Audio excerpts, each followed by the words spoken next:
Hello, y'all. Welcome to the first episode of Yappy Hour, where I am so lucky to get to yap with some of the best people in the industry. Today, we are yapping with Darcy from BW. Don't tell the rest of the BWers, but you are my favorite.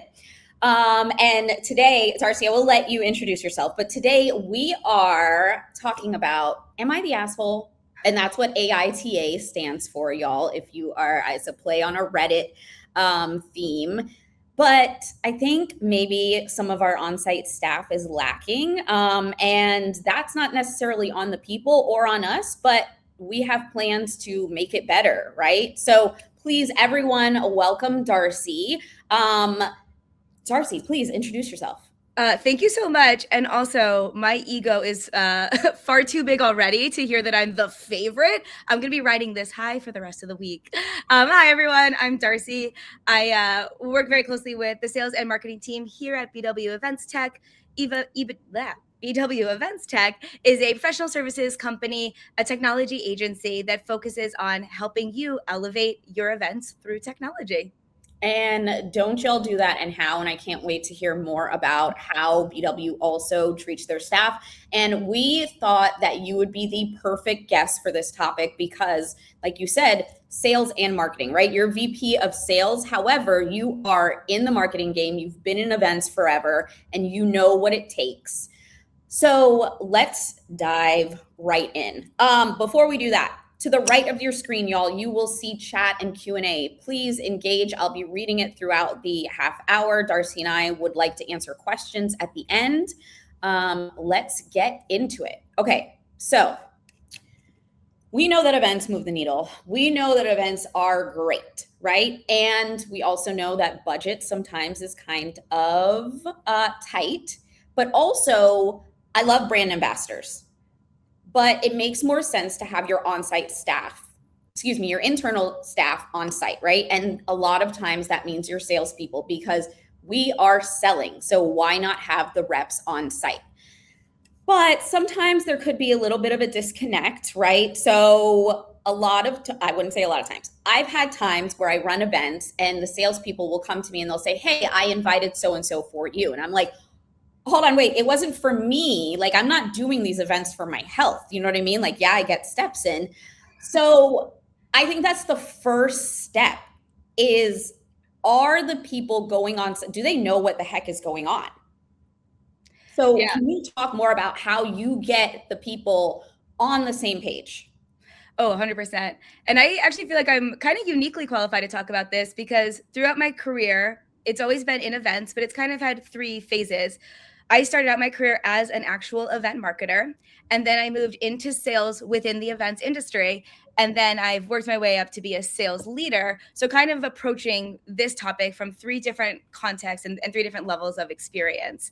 And I think as a sales leader, it is the most important thing for me to be aligned with event marketers more than it is any other marketing channel. I think this is one where event marketers, which I feel like most of the people tuning in today are event marketers, like working with sales leaders to ensure that your event strategy is aligned to the sales plan, and then ensuring that the entire sales organization is bought into the events plan is the only way that you're going to ensure success and ensure ROI. Absolutely. And that's more than, hey, events bring in sales, events help strengthen relationships, right? That is totally. What is this exact event supposed to do? And I wanted to bring up something that you said in a chat before when you and I were discussing this topic. Airport landing and airport exiting. Can you tell the people what you meant by that? So you might even have to remind me because that might have been a magical thing that I said in the moment and then we'll never exactly remember. But the entire idea that I say when talking to a sales team and making sure an event is successful is all of the work to be successful is done before you land at the event and then after you leave the event. The airport is when you put on your event marketer's hat, even as a salesperson, and you show up with this idea of hospitality, door opening. It's a very different mindset than from the day-to-day of your regular job. I don't remember exactly what I said at the time, so if I missed it, you'll have to remind me. No, that is it. And boiled down, it's when they get when they get to the airplane, when they get on the plane, do they know the mission? And when they get off the airplane, can they speak to that mission and how the event lent itself to the mission? Do they accomplish the mission? Did they not accomplish the mission? That's right? exactly right. Because every single event, and actually even events within events, or maybe different activations within a single event, is going to have a different mission. And so you, as the person attending the event, you need to understand, who are we talking to? What conversations are we having? Why? And what are my KPIs? Then every single action within your time at the event needs to align to that. And as an event marketer, your team needs to be able to speak to that very clearly. And then, yeah, to your point, when you leave, the entire framework of the success of the event should be reflected on those questions. Yes, exactly. Every single event has a different purpose. And I love that, because it's not the overall. And I have a habit, our VP of partnerships says I have a habit, and I know this. I will start a Slack message in the middle of my thought, right? And she's like, "Whoa, bring it back." And I think sometimes as event marketers, we assume that sales knows what's going on in our brain and what this event is. But sometimes you do, and not sometimes, all the time, you have to spell it out. I think that is most important. So we're aligned, right? We got sales leadership. The reps know why we're going on site. They know who's going to be there.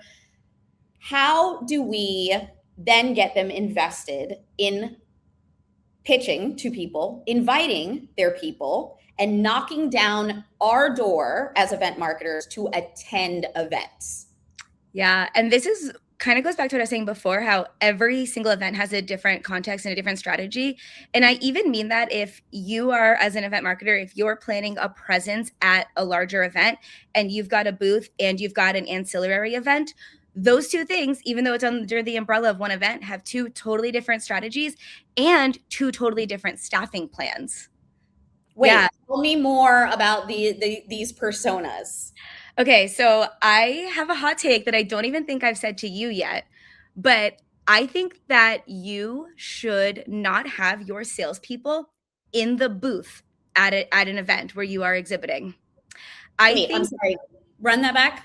Isn't that crazy? I think that the poorest run booths are when they are staffed with a bunch of salespeople. Beep, beep, beep, beep. I know, it's a crazy hot take. What I mean by that is there are very specific types of people that function in different levels of sales, right? And these different events have different functions as it relates to pipeline. When I think about planning an ancillary event at an event, like some sort of customer happy hour, maybe it's a customer dinner, maybe it's like a party inside of an event, whatever the case may be, that's where a lot of deals really move the needle and close, right? That's when you're yapping face to face and you're really diving into like, what are those final roadblocks to us working together? What's going to really soothe things over so that we're both feeling really confident about moving forward, working together. That's where your salespeople should be. The booth is a totally different context. The booth is where the door openers should be. But nobody wants to stand at a booth and talk about like a 6-figure deal.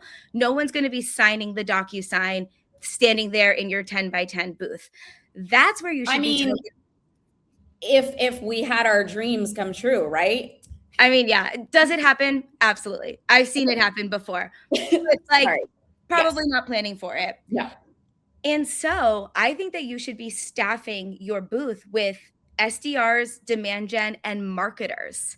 I think you should be staffing the booth with people who know the mission, they know the why, and they can craft that really great first impression.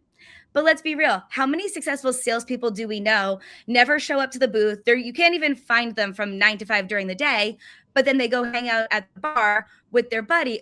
They go hang out at the bar with their buddy and they sign a big deal. And you want to be so mad at them, right? You want to be so mad because I'm like, I staffed you to the booth. Look up, come back. But then you can't because they're doing their job. Exactly. Yeah, they're probably wheeling and dealing on their phone, which totally respect. I do the same thing.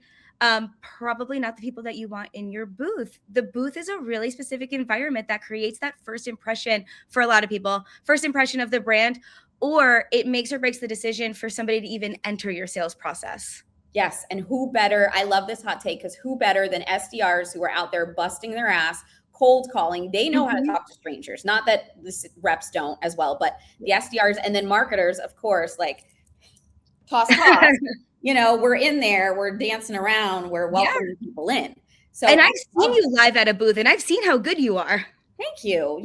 Booth bunny here. That is non-gendered. Okay, booth bunny. Anybody can be a booth bunny. But if you're working my booth, you better have your head up, and you better be smiling. You better not be sitting.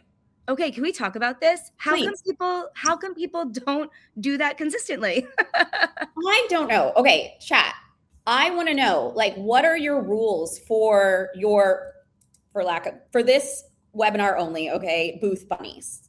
Mine are, you don't have your laptop out, or if you do, it is to check people in or to do something. You're looking up, right? Mm-hmm. You welcome people in. You're not behind a desk, because when people are walking trade shows, they are overwhelmed. They don't know what the heck you do. So you welcome them in. Hey, how are you? And talk about whatever. Really quick story, IMEX last year, I was standing in front of our booth and a gentleman walked up and he was looking for a booth number. And so three of us are trying to figure it out. We're looking at the map and we're like, okay, if we're A27, over there's got to be B29. And we're like, okay, it's over there. Bye, have fun. And like 2 minutes later, he came back and he was like, wait, I'm looking for event tech. And I was like, oh, wait a minute, come back. It's like that scene at the end of Dumb and Dumber, but you just never know. So if y'all take anything from this, it's talk to everybody. You never know who's going to be buying or when or who they know. Okay, getting back on track. So we've got our booth persona and we've got our bar person. We've got our party Patty and our hospital Holly, or a bubbly Brooke. Or bubbly Brendan for all of that. Brendan, if you're out there, hello. Okay, so they're on site, and let's talk about, like, it's long days and long nights. Everybody out there in the chat, y'all know how it is. You suck it up, you do it. Some of us thrive on it. Some of us just push through, and then you die at home. Your contacts are dry. You're eating cold food. How do you make this magical for our internal staff? Such a good point. And you're saying, as the event marketer, how do you take care of the people who are running all of this? Exactly. Yeah. I'm a big believer in sweet treats and coffee runs. Anytime I see someone's low on coffee or doesn't have anything, I'm always like, hey, I'm going to do a Starbucks run. What can I get y'all? And I will do 3 Starbucks runs a day, or whatever the coffee is. Just big believer in kind of going back to that hospitality mindset of yes, we want to take care of our visitors to the booth, and then we also want to make sure that we're taking care of each other. So that's identifying a really strong schedule in advance and making sure that there are breaks for people. People need a break from just constantly being on. And then for them to stay on and present when they're in the booth, they need a chance to go and check in on their other tasks or bust out a couple of emails or Slack messages, whatever. But making sure that you've got that booth fully staffed and on this rolling basis to make sure everyone's taken care of. I mean, it's basic hospitality, but I think sometimes it's easy to miss when you just expect everyone to just show up and be on all the time. It is, exactly. And I sometimes think, like you said, we need a hospitality 101 boot camp. Darcy and I feel very passionately about this. Yes, we should, because many of us started in hotels or food service or some other kind of hospitality, and we forget that is not, especially with younger generations. This is no shade to y'all out there, but many people have never worked in an office before. They don't know, you get into an elevator and you say good morning, and it's not that they're rude, it's just not something they're practiced in. Yeah. And then some of y'all in the chat, okay, so other rules really quickly: no food. Put your cups away. I do not like clutter. Jane, I feel like I'm asking for this at the bare minimum. You're talking about looking up, and I think, wouldn't it be fun to really give a 101 when they get there? If you're doing a booth, when your people get there, you bring them to the booth and you role play. It might sound corny and cringy, but it works, right? You have to put them in that uncomfortable situation, because talking to hundreds of strangers a day is uncomfortable. Going back to the magical internal attendee experience. Breaks, absolutely. Love that. The scheduling, the understanding, and letting them know, letting your reps know you are understanding. We know this is not their day job, right? Their daily job. But right now, being on site is their day job. If you have to leave, I absolutely understand that. If you have to go in the back, you're working on a deal, that is the priority. However, make it easy for them to get a replacement or let you know so that you can find a replacement, right? So I think this goes back to why it's so important for event marketers to have 100% alignment with sales leaders, so that the sales leader is backing you up and saying, hey, I know you're on site right now, this can wait, or I know you're on site right now, let me take this on for you, so that people are not having to work two jobs. They can focus and be present on the event and making sure you're getting that ROI. I love that. We think about, out of office backups for vacation. Right. I've never had an out of office backup for I'm going on site, because you just get it done. Totally. We just expect people to work two full days worth of work in one day. Yes. Okay, that's great. I'm taking that tip down. Out of office backup. Hope y'all like that. The other thing that I like to do is if you open the booth or you open an event, you're not closing the event. Unless, of course, budget is really tight. But even that, I would not sacrifice the experience, because when people are tired on site, it shows and they're not going to engage as much. So I do like to stagger my staff. If you're opening, you're not closing, right? Yeah.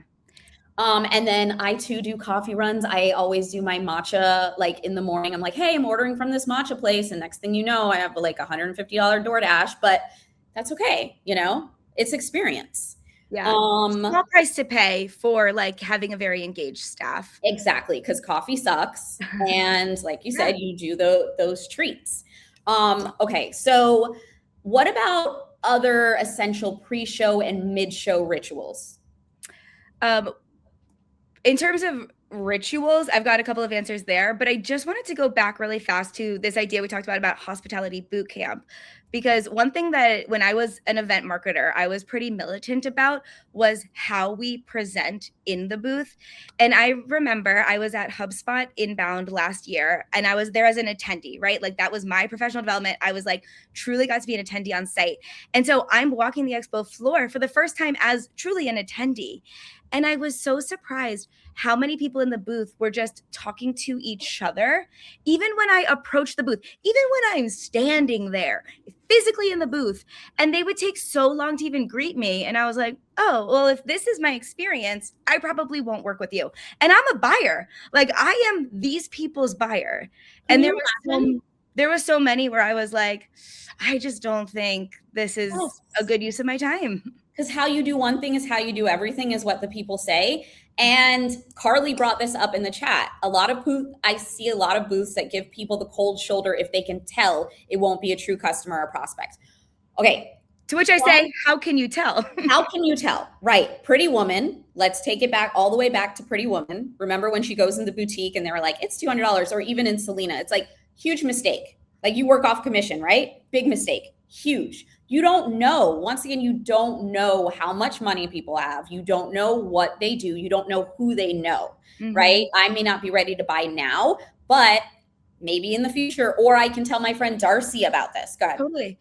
Or I might not be a buyer today, but I might be a month away from a promotion where I am a buyer. Yes. Events are such a beautiful way to build genuine connection and build a genuine relationship with people. And then people buy from those who trust. And the events are face-to-face is the best way to build trust.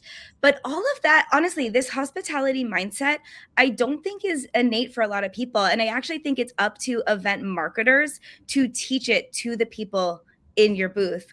Especially going back before what I said, I'm advocating that, your SDRs are filling your booth. Whoever, demand gen, marketing, etc.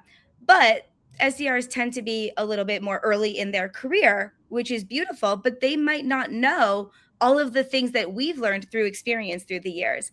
And so I hate to say it, but I think it is the event marketer's job to teach that hospitality to people in the booth. Yeah. Well, I don't hate that you say it. I love that you say it, because once again, we all don't know the same things. Yeah. And it all boils down to humans buy from humans. And if there's one thing I don't like you said, you go up to a booth, Also, when we're talking about booth rules right now or event rules in general, if there are, I always say, if there are more than 3 swooks together, that's what we call ourselves, that's a gaggle. Okay. No gaggling. I constantly, and it's great. Most of us work remotely. When we see each other, we want to catch up, we're talking, but we have to be mindful. And as event marketers, we have to teach all of our on-site staff, it's a gaggle, break it up, break it up. Because you want to be approachable. Right, exactly. And if I'm in my little clique, nobody's gonna come in there, right? Like we have, and that's why I think it's also important to build in team time. So whether that is a nice dinner beforehand or a nice dinner at the end. The other thing you brought up, walking the booths, like walking the floor. If we're at a trade show, I really encourage some of my reps to walk around so they can see what other booths are doing, so they can get swag, so they can feel like they're part of the show entirely and not just sanctioned to this booth. You're here, you're tied to the desk, right? Okay, so everybody is happy. They're on site. They're great. We're giving them treats and they get to go to nice dinners. You wrote this beautiful note before you go. You had your logistics meeting, right? Nobody read it.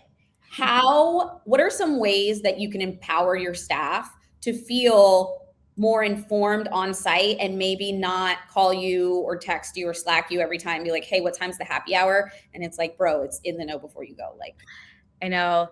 And I'm guilty of this too. I don't read. I know salespeople don't read, attendees don't read. Like we all know, nobody reads anymore.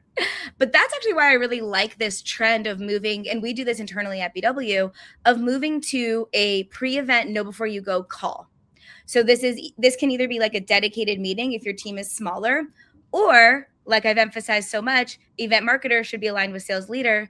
Have the event marketer join the sales meeting. They tend to happen weekly. Come in and say, hey, this team is going to be on site. We're going to dedicate 15 minutes to all of the expectations and logistical things that you need to know. And then, because honestly, everyone's living day by day at this point, send a pre-scheduled Slack message every single morning that says, hey, good morning. Like, hey, good morning, team. Here's what to expect today. Here is the schedule. Here's what you need to know. Have it pinned right into that group channel and have that information at their fingertips at the top of their inbox. Absolutely, because bold and bulleted is the way to go. Our event manager, Alexa, who is on mat leave, please y'all send me thoughts and prayers right now. He loves to do this. So we'll wake up every morning. She's like, good morning, kill it at the booth. Here's what you need to know, blah, blah, blah. So it's all right there. I think this may have been a webinar where we didn't mention AI once, but I'm going to do it now. I'm going to break that trend. I think this is where AI really comes in. Create an AI buddy for your internal staff. Yes, external attendees too, but internal staff where they can easily ask like, hey, what time is this? How do you get here? Blah, blah, blah. And build that into upload your know before you go. If you're using Swoogo, connect it to your the MCP server where they can pull in all that information and you don't have to worry about them searching through a doc or anything like that. So that's where AI can really come in and not take our jobs. Yeah, I was at an event recently that BW powered the technology for, and they had actually built an AI chatbot right into the event website. And then I was hearing stories from exhibitors who were saying, oh my gosh, I didn't know what time the expo floor opened today. I didn't know where I was supposed to be, but I just put it right into the AI chatbot that the event organizer put in place. And I was able to get all the information that I needed. So I do think that's a big trend for event organizers for their own events, getting that AI chatbot baked right in and access for everybody, attendees, speakers, sponsors, everybody. Everybody needs it. Everybody wants it. And it's such a small way to add a big value. Absolutely. Yes. That is what AI should be used for, not for making art. No shade. Agreed. Very much agreed. Actually. Okay. So we are rapidly approaching the end. We've got 5 minutes. Let's talk fast. I know, right? I know it's Yappy Hour, but it's only 30 minutes. We should do a part 2. But okay, so airport exiting, departure. Let's talk about event brief because your reps understood the mission. All your staff on site understood the mission. They killed it on site. Humans buy from humans. They created connection and they're extending that communication. How are you running your event debrief? That's a great question. And then even before the event debrief, I, as salesperson slash sales leader, I hold myself to the standard. I shouldn't say I tell other people to do this, but I do 100% of my event follow up on the plane ride home, so that by the time I land, I have connected the dots. I've understood like what my follow-up items are. I am so hyper organized so that when I land, that's when I can truly decompress and relax.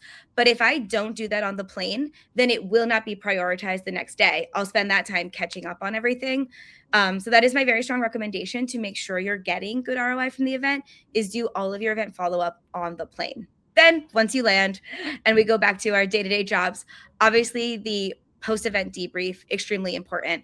And I would actually argue what happens after the event is probably the most important part, even more than the conversations that you had on site.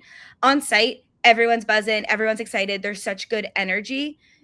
You, as a organization, team leaders, both event marketers and sales leaders, then need to capture that energy and turn it into something tangible. We all know that buyers are fickle and they've got competing priorities too. If you can keep that momentum, keep that conversation going, that's going to be the most important thing. Then in the event debrief, which you should schedule pretty soon after the event, I would argue within a day or two. Have it scheduled before you even go on. Yes. Scheduled well, like that should just be part of the planning process, is have that debrief scheduled and then make sure it is scheduled for within a day or two of the event. And then really spend the time diving into what would we do differently next time. It's so easy in the debrief to be like, it was great, I had so much fun, like I had so many great conversations, but really drill into, what made it successful. Let's capture that. What would we do to then take it from good to great, or great to even greater? And then capture like, what would we do differently with the benefit of more time to prepare for next year? Then what we do internally is we have syncs 30, 60, 90, 180 days after an event to review how those conversations have been going, because that data informs what next year's event strategy is and where we're going to spend our time and our money. That is good. The tracking 30, 60, 90, because I think so many times, I know y'all out there will agree, we put all this hard work, time, blood, sweat, tears, everything into an event. They have that first touch and then it's like, like I just spent X number of dollars on that. Like, please, can relationships. I gotta say, Elaine on our team, if many of y'all may know Elaine, she's great with extending that relationship and turning it into a true friendship. And I think that is something else that we need to drill down with our reps is, again, 90% of the people are not in buying mode, right? So, or that's what the people say. But continuing that relationship and having the content locked and loaded for what you want to send out after, right? So making sure that you're not having to come up with content or follow up from scratch. You know what the people are interested in because you sat there and you talked to them and you shared a drink or coffee or whatever, and you are continuing that relationship.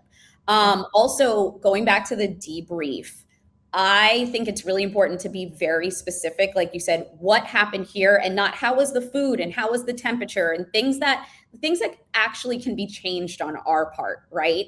And I think the perspective from a rep is so interesting because they were on the ground talking to the people, fingers crossed.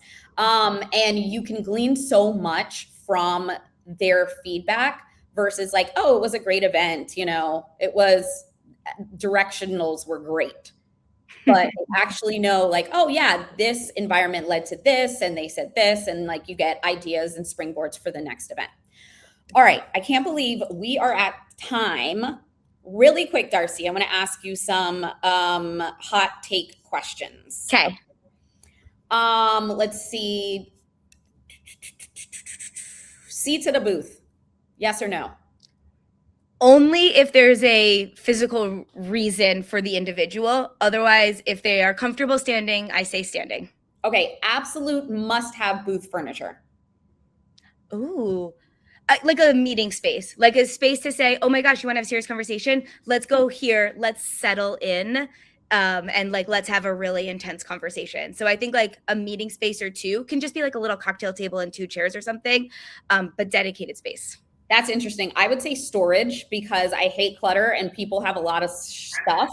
The difference between the event marketer perspective and the sales perspective. Yeah. But also a place to cry, right? Yeah. Most steps you've ever had on site, or longest time you've ever been on site, or longest load in time? I mean, I'm pretty sure I've hit like 35,000 steps at an event before. Do you know how many miles that is? I have no idea. Okay, so any closing thoughts, and tell the people where they can find you. Feel free to reach out to me on LinkedIn. I'm the only Darcy Gabriel in the world, I learned recently. Yeah, spelled this way. But yes, please reach out to me on LinkedIn. I'm very responsive on LinkedIn. And really, I guess my closing thought is just as an event marketer, sales leadership, best friends, super alignment there, regular conversations, and just making sure that they're bought into the entire event marketing plan. Thank you. Internal attendee experience matters just as much as external. They are the first impression. You want to make sure that they are equipped and they're happy. And, look out for our Jihan and Darcy Hospitality 101 boot camp. Yes, that is going to happen. All right, y'all. Thank you so much for joining. Let us know your thoughts. Email us. We'll send out a recording. Have a great week, y'all. Thanks, everyone. Thanks, Jan.